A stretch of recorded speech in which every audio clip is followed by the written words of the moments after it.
Hi there, I'm Virus610, and right now, my voice sounds like crap. However, with just software, I'm able to make it sound a whole lot better.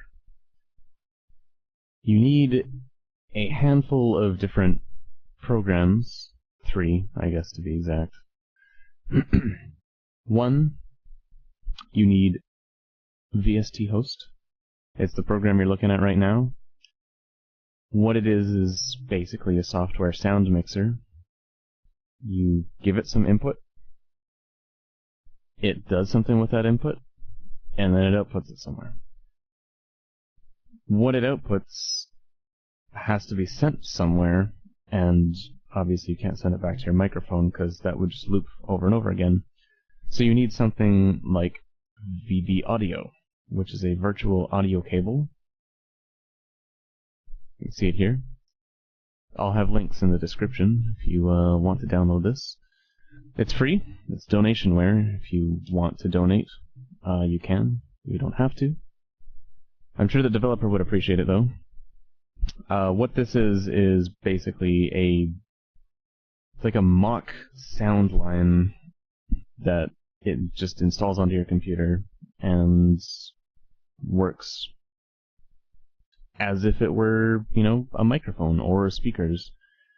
So you can see after you install it, you'll have in your playback section cable input, and in your recording section cable output.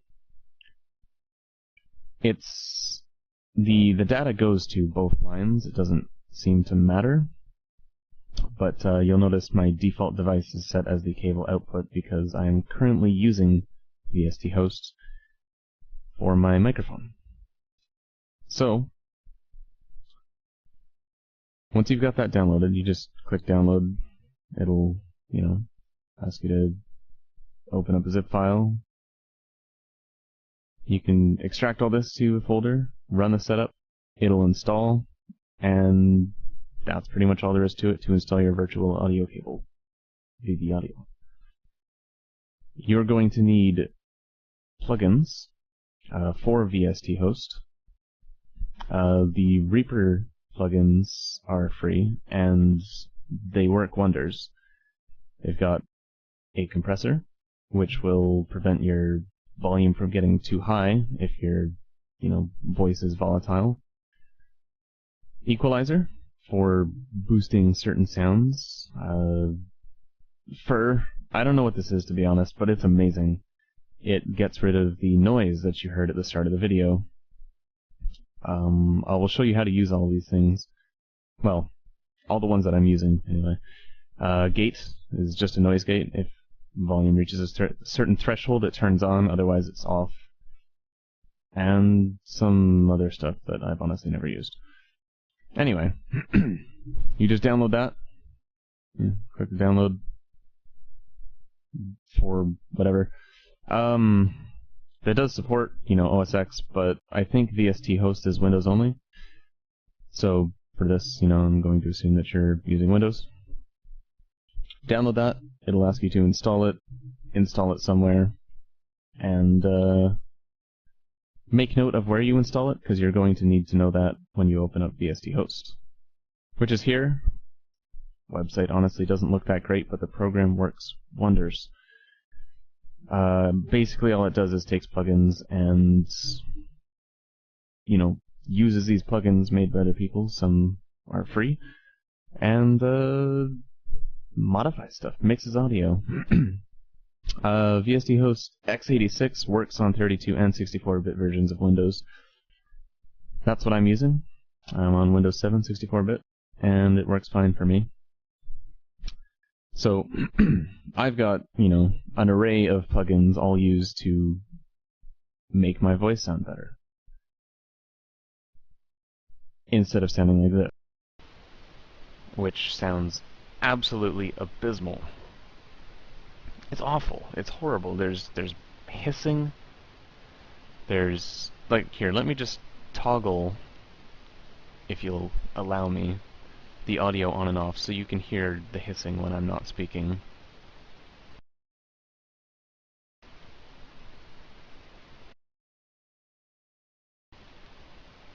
hear that?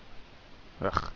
Anyway, so you're going to need a few plugins to make things sound perfect. The first step is, for me anyway, well, no, I kind of forgot an important step. The plugins themselves, you go to File and Set Plugin Path. I've got my plugins installed to D program files, VST Plugins. That is just, the folder where it's installed. And inside of that folder there's reaper, etc., etc. It will go through subfolders for you though, you don't have to worry about that. So you plop that in there, just paste it in, click OK. Rescan Plugins, that'll make it, run through all of the stuff that you've got there. Look at it go. And it's done. So you go to File, Plugins, and you'll have a list of things here. REA plugs is the ones that you're going to be looking for. The first one that we're going to use is the fir one that I was talking about, like the tree. In hindsight, this is actually kind of a weird process to record because in this state right here, the input is not connected to the output. This is how it starts. You drag the blue box from the right side of one to the left side of the other, and it creates a chain. And at this point you'd be able to hear me, but every time I add a plugin, it causes like a second line from input to output with an effect applied to it, and it sounds really bad, so I'm just speaking over this in post. So what I'm going to be doing here is just pulling all the plugins from the File Plugins menu, chaining them in the order that I want, and making sure that there's no crossed streams or anything. And from there, I'll go back to the video recording.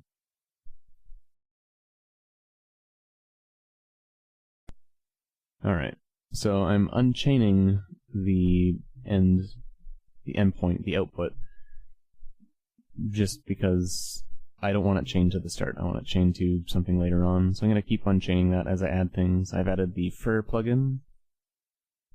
Now I'm going to add the compression plugin. I'm going to make sure that that's connected to the end of fir. I'm not going to bother connecting that to the output because that's also not going to be the end yet. I'm going to add the equalizer plugin. Again, unchain that. Blue box to blue box. These, I'm just arranging them, for ease of viewing, but it doesn't matter where they are on the screen at the end of the day.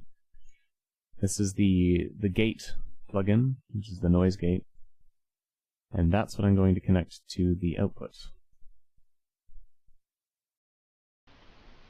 And here we are. We haven't actually configured anything yet, so it's not actually going to sound any different. So where we're going to start here is with the fir thing. If you click this little gauge button here, it'll pop up a nice little UI, show you a nifty little graph of my voice right now with a red line and 2 dots. If I don't say anything, you're going to see that the graph is still visible.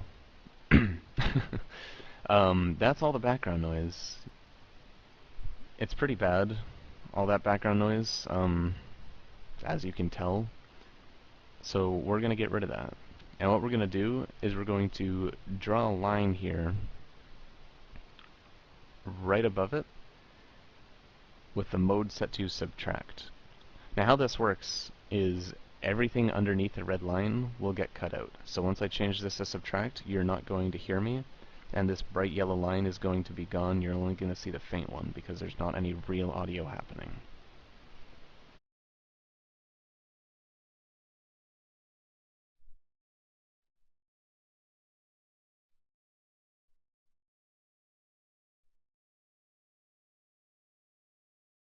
So this is just a really quick job, but now you can see that I'm speaking, and all of the background noise is pretty much eliminated.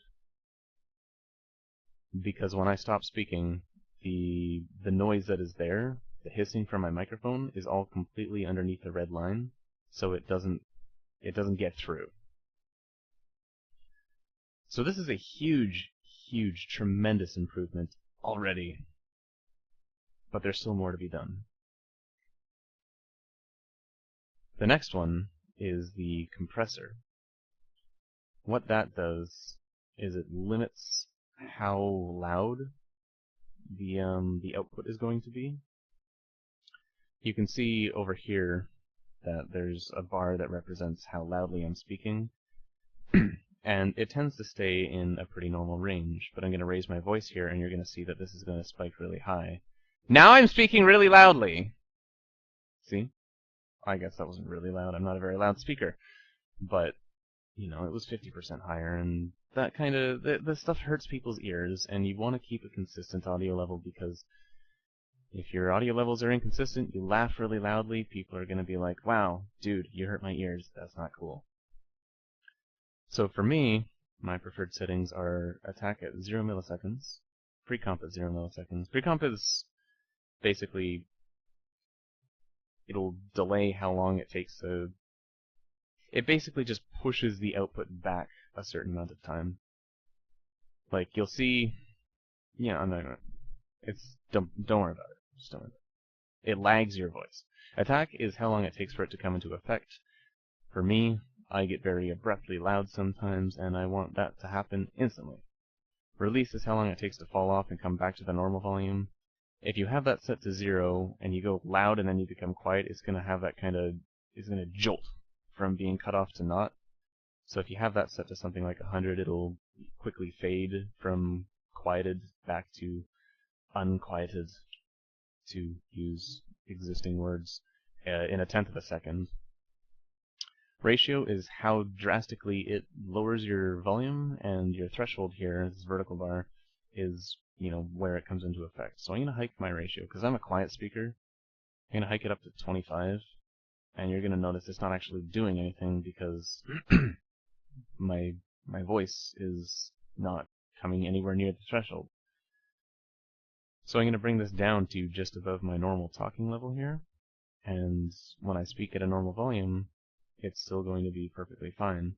But I'm going to raise my voice now, and it's going to sound perfectly...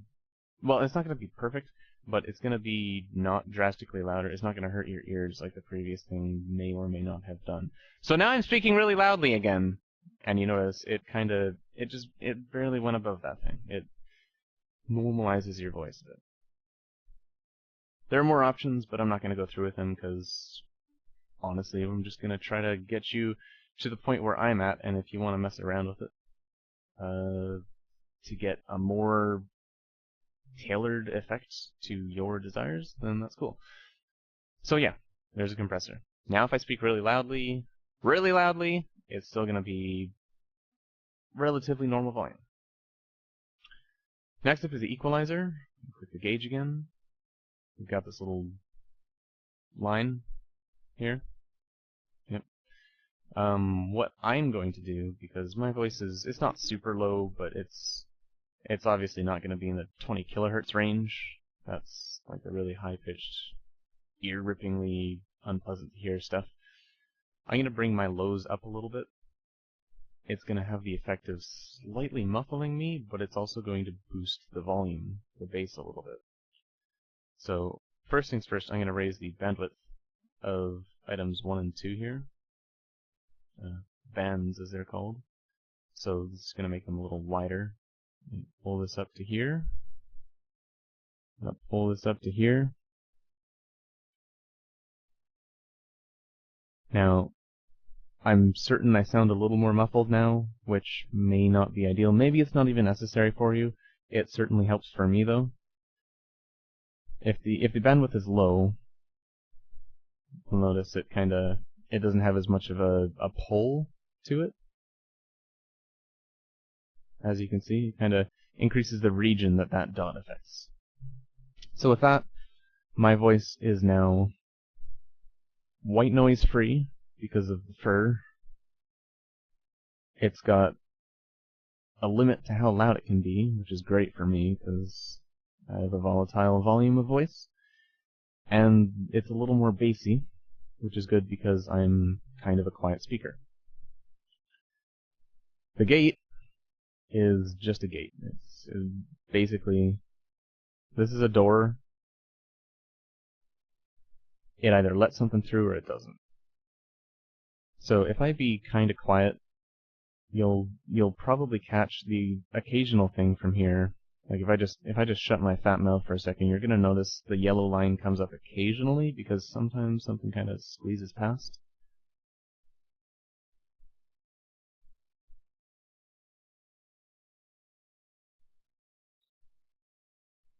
And it's not really a huge deal because they're really quiet, but it will have these kind of like clicks and chirps in your recording, and you don't really want that.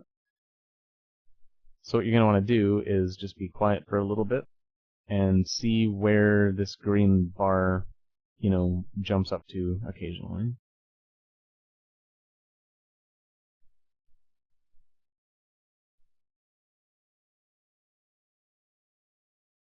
So now that I've done that, and I notice the green bar kind of stopped about here, as long as I speak, the volume's going to be higher than that. It's going to be, it's going to be fine. And all of those little clicks and chirps are not going to get through because they didn't make it past the gate. Attack, again, is how long it takes to come into effect. You just bring that to 0, I guess. If you wanted, you'd come in instantly, as opposed to having like a kind of fade in, which would sound like this. This is me fading in. You can hear it kind of come in. There's also hold and release, which do the same thing, but we'll hold it there for a certain amount of time, no matter what, and then release will make it fade out, much like the fade in, but the opposite. So with all of these things together, the quality of my voice is vastly improved. Now, it might not sound perfect because I can't actually hear myself right now. Otherwise, there'd be an echo. But with very specific tweaking, you can kind of master your own voice and find out exactly what you need. A convenient way to do this is to go to the Devices menu up here, go to Wave, your input port, you're going to want it to be DS. The DS is... I don't actually know what these things mean, to be honest. I am not an audio engineering expert at all. I'm actually a huge noob as of a day ago, and a super slightly less noob as of today. But MME seems to be what you want to use for your output. DS seems to be what you want to use for your input. Don't know why, but otherwise there's delays, and that sucks.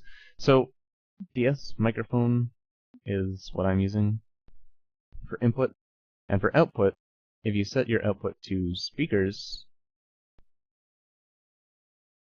okay, now I'm hearing myself, and you might be hearing a bit of an echo. It shouldn't be too bad, because I'm wearing headphones, but you can hear it talking right back at yourself, it's really hard to talk with that going on. But that loopback makes it really easy to test, see if you're getting the desired result. Change that back to cable. This is your VB audio thing that you installed earlier. And now it's back on microphone mode. No more echo. And we're good to go. So I'm going to go to Performance here and save. That will save this sample thing here. And there is a giant list of things that you could do. I'm going to go back to the one that I configured previously because that's the one that I've tested and made sure that I like the sound of. This probably sounds slightly different, but, you kind of get the idea of what you want to do, and I'm able to do it just looking at stuff, knowing the general settings that I use without knowing them exactly. Like for the fur thing, this line isn't probably the exact same, and for the compression, I've got 20.0 instead of 25 because I forgot. But you get the idea. You can also kind of do effects if you wanted to. Like you can make an echo. If you wanted to make yourself sound really epic, this doesn't work with my voice because my voice is frail and feeble, but you get the idea. That's done with the delay option. Or you could use the equalizer to make it sound like you're talking to somebody through a walkie-talkie. That's by bringing all of the low frequency and high frequency things down to practically nothing and hiking the stuff in the middle. If you wanted to do effects for, I don't know, recording something or whatever. It's an option. It's an option and you have it. You don't have to use it, but if you can, if you want to, you can. I don't. So I'm going to stick with this. Hopefully that helps. I'm sorry that I kind of rambled. I'm not really great with tutorials, but maybe it'll help you, maybe it won't. If it does, please let me know, because that'd make me feel super good. If it doesn't, please let me know, because I deserve to know that I'm not being helpful when I think I am. Anyway, that's it. I'm going to shut up. Give this a go if you want to improve your audio quality, if you stream or do YouTube stuff or whatever. In my opinion, watching a stream that sounds like this, like it's okay. It's not the worst thing in the world, but like 10 minutes of work and you can make it sound professional like this, and it's so much better. It's better for the viewers, which means it's better for the provider of the content that the viewers are viewing, being that YouTube, Twitch, whatever. It's good. And because I've got this set in my recording devices here as my default device, I can even sound this beautiful on like TeamSpeak and Skype and Mumble and Ventrilo, if people still use that. I can share the love of my fantastically, slightly manlier sounding, background noiseless voice because of a bit of software. It's amazing. Now, there is an important thing. It will add about a 100 millisecond lag to your voice. So if you're using, a webcam while you're streaming, you're going to want to add about 100 milliseconds of buffer time to your webcam, just to make sure that all syncs up properly. Excuse me. That's all. Thanks for watching. Yeah.